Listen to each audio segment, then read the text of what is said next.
Good morning. This is Rich Sierra, President of Florida Small Business Legal Center. This is episode number 59 of Business SOS. Thank you for listening to us this morning. We're very excited to continue our conversation with Jamie Diaz, President of Dynamite Dog Training Center.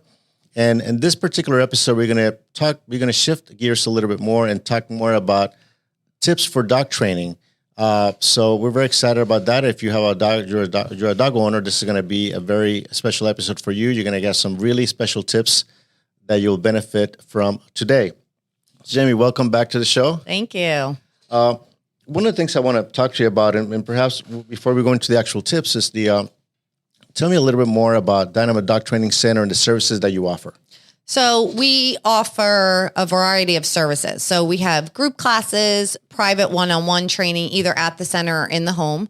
We have day training, which is like my baby. It's a school for dogs. So pretty much you can drop off your dog like they're going to school, and you get videos of what we do with your dog, lessons that we do so you can practice them at home. We have virtual training. So the virtual training, I have clients all over the country, Nigeria, Spain, everywhere, which is amazing for me. Sometimes time is a challenge, but we figure it out. If I can see you, I can coach you. So sometimes it's actually better. Once you go into somebody's home, you're changing the whole dynamics of this, what's happening. So when I can see you in real time of what your dog is doing, I'm able to help you. So those started at COVID, and we've kept them, and we are booked with virtual sessions as well. And then we do everything from therapy dog training to service dog training. So the service dog training too, lots of training, but we are pretty proud of the service dogs that, come out of our school. How do you train a service dog? So the service dog, we have them pass a bunch. The AKC is the American Kennel Club. They have a bunch of tests called Canine Good Citizen, different various ones. We have them pass really most of those. And then they need to perform 3 tasks for whatever the disability is. We don't care what the disability is. We don't need to know. We just need to know what the tasks are. And then we train those tasks. We have everything on video. And then once you've done that and you've graduated everything, we give you everything, the TSA letter, everything that you would need to fly with your dog, for living with your dog, everything from that you would need to continue on with your service dog. How long usually that training takes?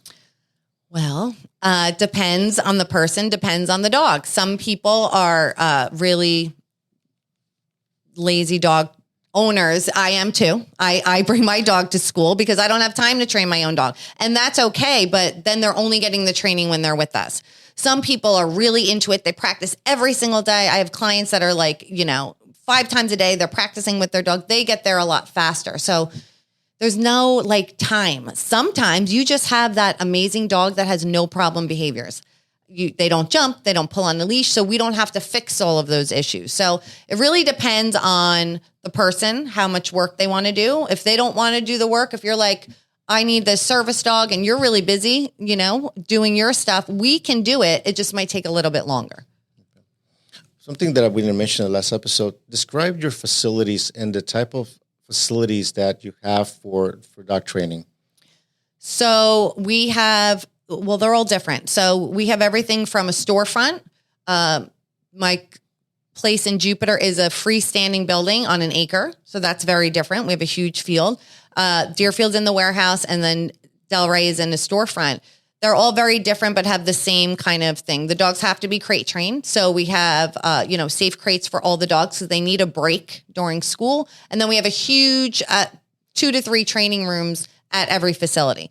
So we could do the one-on-one training, we can do the group training, and they're all pretty built the same way, wherever they are. Whether it's a storefront or freestanding, we just need the space to train safely, and then the dogs do need to be crate trained to take a break during the day. Well, so how many, in any given, you've been in business now for 15 years, correct? Which is a big accomplishment. Congratulations. Thank you. And say on a yearly basis, how many dogs go through your school? So we have about 30 to 60 dogs at each facility daily. How many dogs? Probably thousands. I mean, we have a lot of dogs coming through.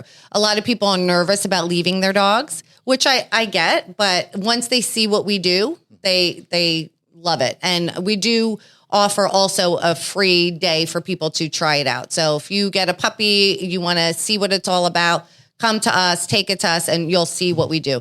Every dog that comes to us, you get video report cards of what we're doing. So it's great that I'm training your dog, but you need to know what to do. So I think that's what clients love the most is they get 10 videos every time their dog is there on how to train your dog.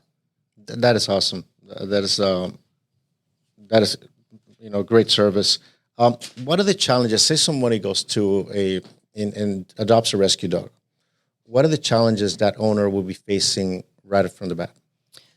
So what I see the challenges are is everybody loves their dogs, but they don't put a routine in right away. So I think crate training is mandatory for dogs to have that safe space and to be able to take a break when they need to. And I think when rescue dogs come in, they just feel so bad for them that there's no routine. They're allowed to do whatever they want. And then they wind up having all of these training issues because they did not put that routine in place right from the beginning. Rescue dogs are amazing. So if you take a rescue dog, new start, new home, new rules. So if you start those rules right from the beginning, meaning, okay, he's not allowed in this room. I don't want him on the couch. He's going to take a break in the crate when we leave the house so he doesn't chew through our walls. If you set those up from the beginning, your time with that rescue is going to be way more successful than just having a free-for-all. And I think people make that mistake right from the beginning, and then we're kind of fixing the problems afterwards. Just for our listeners, what is crate training? So crate training. So for puppies, it's really, for me, the only best way that you can potty train your dog because they learn to hold their potty in there. Think of it as a crib for a baby, right? So some people think it's mean. It's not mean. Dogs are den animals. They like that safe space. So if you're leaving the house, your dog should really go into, you can get a nice like metal crate, hard plastic crate that they can stand up, lay down comfortably in it and close so that you know that nothing dangerous is going to happen. But it's also a forced break. So people that have puppies, their puppies get overtired, their puppies get bitey, their puppies need a nap. So that crate gives you 2 hours, 3 hours that you can have your dog rest peacefully in the crate. So I think it's an important training and management tool. If your dog has something wrong with them and they have to go to the vet, guess where they're going? In a crate. So when you don't crate train, now your dog is sick in the hospital and he's uncomfortable in a crate. So I think it's important in all aspects, of life to have your dog crate trained. So what tips can you give homeowners, dog owners in reference to crate training? How do they get started? So great question. I would start by, if it's a puppy, it's pretty easy. You start with sleeping them. They adapt to it very quickly, but you could start by feeding them in it with it open. So what we don't want to do is them go in and we slam the door. That's not going to be very inviting for them. So you could start by 1 or 2 weeks of having the crate open with feeding them in it, throwing treats in it, toys, everything happy happens in the crate. After about 2 weeks, then you can start shutting it. Your puppy will cry. It's about 3 days. Your puppy is going to cry. Your dog is probably going to give you a little bit of a hard time, but it does stop. If you can hang in there for those 3 days, the dog will start understanding what's happening and they will be not crying anymore. I think as soon as dogs cry, owners take them out really quick. It's super important to stick to your guns as long as the dog is not biting at the crate or doing something that's unsafe. Stick to your guns. The dog will learn to love their crate, but you can start by feeding them in there. That's behavior management. Yes. I don't know how people do it without it, to be honest. It's just, you have a worker coming in. You have the pool guy coming in. Your dog doesn't like the pool guy. Put him away. Put him in the crate. There's no reason your dog has to like the electrician, right? Put him away safely. And you don't want a accidental bite to happen. Dogs bite when they're scared. So take them out of that scary situation and utilize the crate. We're going to digress for a second. You mentioned bites. What are the potential consequences to a dog owner if the dog bites somebody else? So one offense, they usually have to quarantine for 10 days. Second offense, I think they're required to wear a muzzle, and it depends who they bite because you can get a lawsuit very easily from if they bite the wrong person, a non-dog person. The third time they will euthanize if your dog has bit. So I always say, even muzzle training for your dog when they're in that scary situation, it's a good thing. Don't have your dog a chance to bite the veterinarian, right? Let's muzzle train them safely, kind of like the crate. You feed them in it, you do different things. There's all these little tips and tricks that you learn when you hire a professional dog trainer. I would never think to muzzle train my dog, but guess what? My dog had an ear infection, hated men. They only had male techs at the vet, and he would have bitten the male tech, but he was muzzle trained. So I put it on and then there's no bite. So bites are pretty scary. You really want to be careful, and you really want to make sure that you train your dogs early so you don't have that happen. What is muzzle training? So muzzle training is like a basket. It looks like a basket muzzle that you put on their muzzle. You don't want one that's just closed. So you hold it like a bowl and you put the food in there. And so then they're just putting their mouth in the muzzle. That takes about 2 weeks as well. Soon they're like racing to put their mouth in that muzzle, and you've muzzle trained your dog. It's kind of like riding a bike. So if you do it as a puppy, you bring it out when they have an ear infection, when they're 2 years old, they're like, oh my gosh, I love that thing. I got all treats and peanut butter in there, and they put their face right in. It's really good. There's actually a whole muzzle up program that, because the muzzles get a bad rap, you think the dogs are aggressive. That's not the case. When dogs are hurt, they're going to bite. If you don't have your dog muzzle trained, you know what the vet's going to do? They're going to slap on their own muzzle. So it's better to do that as well, to muzzle train your dog. That's a very great tip. One of the questions that very common, perhaps, can you teach an old dog new tricks? Yes, I love that question. I had 2 poodle puppies that hired me. They were 12 years old. They did not even know how to sit. We taught them everything. I don't know why it took them so long, but it did. We taught him literally everything. So you can teach it old. It's never too late. It's never too late to teach your dog. It's never too late to fix bad habits. It might take a little bit longer because they've been practicing them longer, but every dog can learn the same as a puppy. A 10-year-old dog can learn. And actually, all adult dogs kind of absorb it quicker. A puppy has like puppy brain. They're not fully developed yet. Okay. An older dog is sometimes easier to train. Okay. That's awesome. What other training tip you can provide to our listeners today? Okay, so you already hit on one. My number one, and this is especially for puppies, is crate training your dog. So all puppies, all dogs, I think, should be crate trained. That's number one. Number two, I would say have mental stimulation for your dog. Different things like there's puzzles. There's a thing called a snuffle mat, a licky mat. These are all things that the dog gets to use their nose. You want to provide not only physical stimulation, but they need that mental stimulation. It's kind of like us doing crossword puzzles. For them, that's what they need. They need these things to do. And actually, mental stimulation gets them more tired than physical stimulation. And I would also say to train your dog. They love to train. So do something. You don't always have to spend thousands of dollars to hire a dog trainer. You can do group classes. You can do so many different options that you can do to train your dog. I think it's really important to don't wait till the problems are so big that now it's like a real issue. Like right away, simple training's pretty easy. It's pretty easy once you know how to do it. So even the virtual sessions that we do are pretty affordable, and I can teach you everything in 30 minutes, So you really want to make sure that you're doing some kind of training with your dog as well. I think the consequences of not having proper training of the dog could be significant. And I had a neighbor moved away I think last year that he had a poodle, and the poodle ended up biting somebody at a CVS, a pharmacy. And he told me, I have this big lawsuit. And I guess he had a lawyer, he got it resolved, but the consequences to a dog owner that bites somebody else are significant.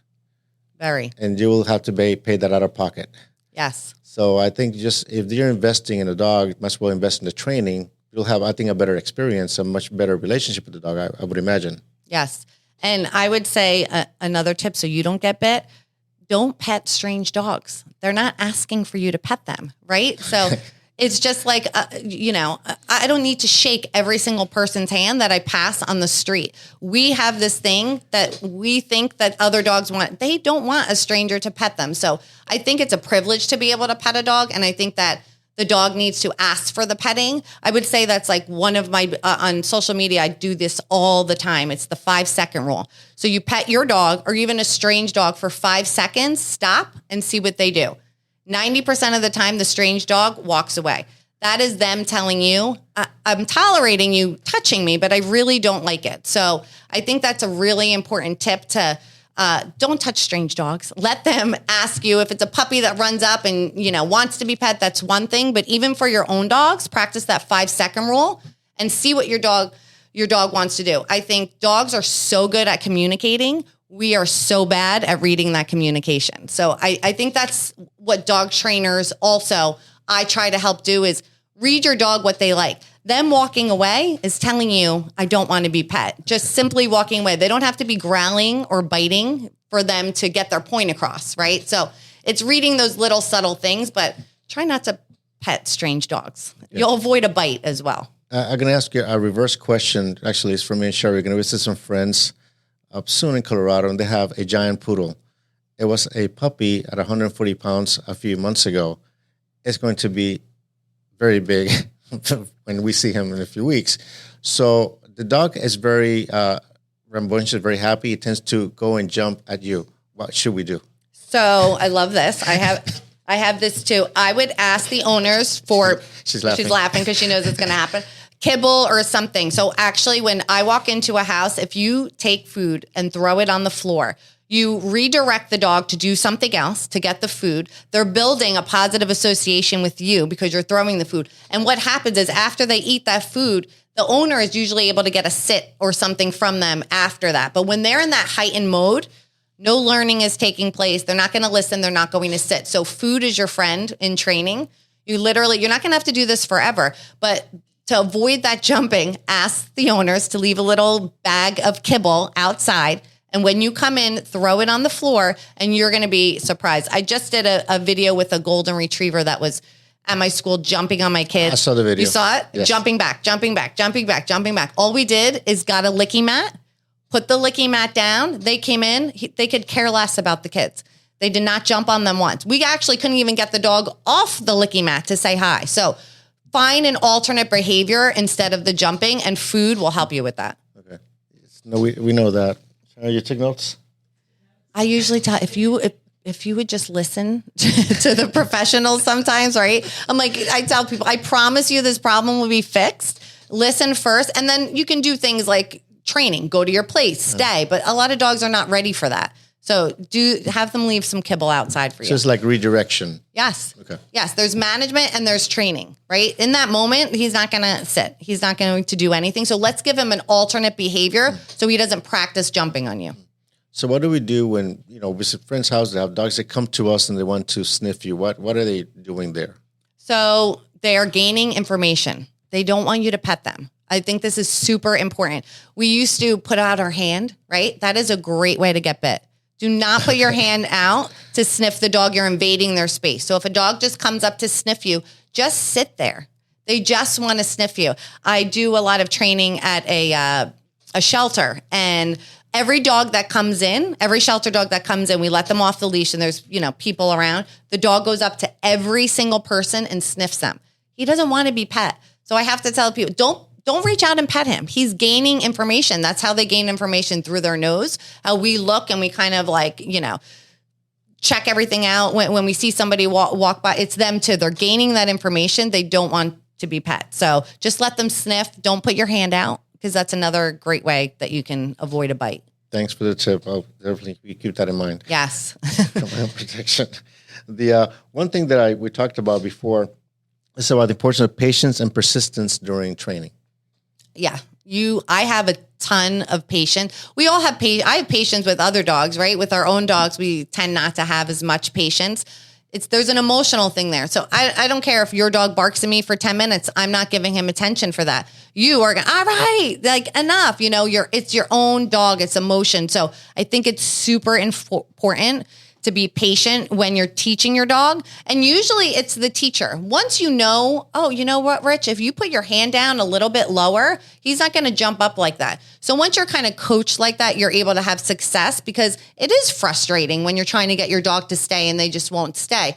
Well, your dog doesn't know how to stay. That's why you're not being successful. So I think it's super important to have that patient, take things slow. And if you see that you're not successful with training, reach out to a professional, because we can help you in minutes instead of you struggling for years to try and train your dog. But patience is once you're not patient, it's like kids. Once you kind of lose it, nobody's listening, right? That's it. Okay. So one thing you mentioned earlier, that your training is reinforcement/force-free method. Can you expand a little bit more on that? yes. So force-free positive reinforcement means using what the dogs love to toys, treats, praise to get them to do what you need them to do. So we don't use any chokers, any shock collars, any prong collars.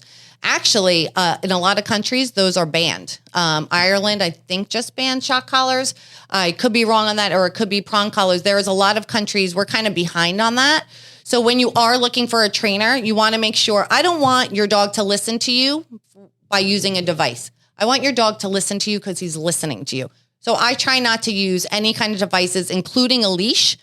A leash, you're just managing around your dog, right? You're not actually teaching him anything. So I try not to use I don't use any of those devices. And if a client comes in using them, I kind of explain the science behind it. There's a lot of research studies on the psychological damage that those devices do. So we're pretty proud that our company, our employees, everybody that's associated with Dynamite and Lucky Dog, we're all force-free trainers. That is great. What are the most difficult issues you see with dog training for a new dog owner or somebody who has a dog?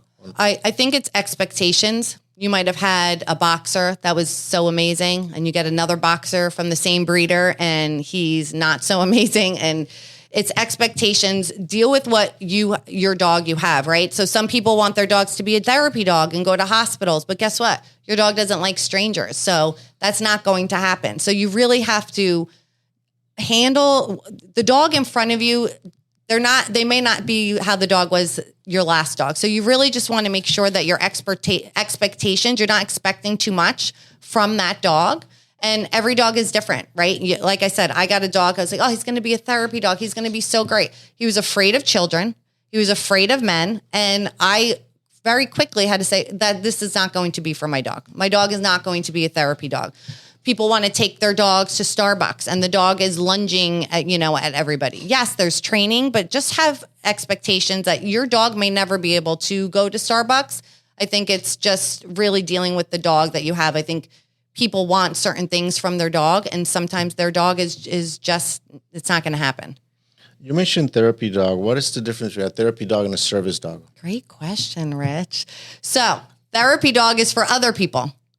Going to hospitals, going to schools. Your dog is providing happiness for other people. Service dog is for whatever disability you have and is task trained. So they can do certain things for you, pick up keys, shut off the light, whatever it is that they are for you. And service dogs typically too should not be pet while they're working, all of that things. Where therapy dog is, they love being pet. So it's very different.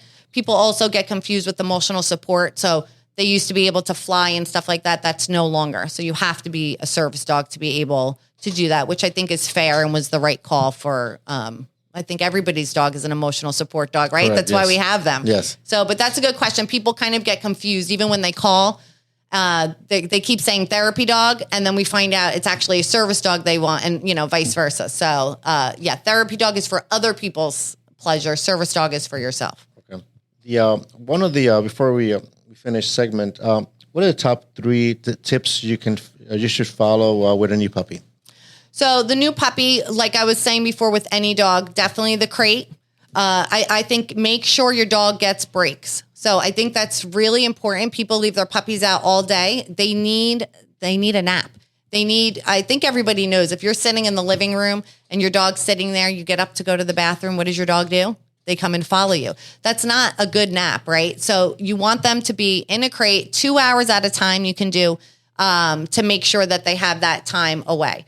I would say training, and make sure that your dog you find their motivation. So I think that's the biggest thing too, is finding your dog's motivation. People might say, I don't want to train with treats. Well, your dog doesn't really like toys, so that's not going to be motivating. I usually tell people, find your dog's currency and you're going to be very successful in training. So if your currency is hot dogs, use the hot dogs. If it's a toy, use the toy. But your dog is going to be motivated by what they want to be motivated by. So once you find that currency, it's going to be really easy to train any dog. The other thing is, like I said before, those mental stimulation games. Keep your dog, it's a rainy day, hide cookies in your house. Do something fun with your dog like that. They love using their nose. Take some milk bones in your yard. Hide them in your yard. People say, oh, my dog digs holes all the time. He's bored. He's bored out there. Go hide some cookies out there, and he's not going to be bored. And it solves the problem, right? So just make sure you're keeping up, not only on the physical stuff, but the mental stimulation. Never heard of the mental stimulation for a dog, but that's very interesting. Mm-hmm. It's very, very important, especially for older dogs. Older dogs get to a point, they don't want to go on a walk. Their hips hurt. They don't want to do the walk. So you have to do something with them. So mental stimulation, which is just puzzles, snuffle mats, licky mats, all of that stuff, hiding cookies, fun games like that will get your dog just as tired because they're using their biggest asset, which is their nose. So by using that, they get exhausted. That's why bomb dogs, detection dogs, they can't do 5,000 searches in a row. It's exhausting for them. So you want to make sure you're incorporating that daily into your dog's training day. Well, I'm learning a great deal today. Okay. For sure. You said so. I'll talk dog. Well, I'll be here forever. Right? Yes. I want to make sure that the listeners have an opportunity to look you up. So how can people find you? So they can go to the website, dynamitedogtraining.com or luckydogtrainingclub.com. But also I'm all over social media. A lot of people message me there on Instagram or TikTok. So it's at Dynamite Dog Training, TikTok, Instagram, and Facebook. The email, you can always do sales at dynamitedogtraining.com if you want to email. But we check all the messages everywhere. So we will get to you. And on the website too, there's a contact form that you can put there. And again, if you need help, virtually is a great non-expensive way, that you can get training for your dog. So again, if we can see you, we can coach you. So even little things like this for the puppy, like you said, you didn't know, they make a huge difference in somebody's puppy upbringing, right? Yes. It's a tough year when you get a puppy. So having a professional guide you is so helpful. That is awesome. Thanks for sharing that with us. In our show notes, we're also going to have the Jamie's contact information as well. Awesome. So they're going to show notes. They can be able to link directly to your website and also to your social media.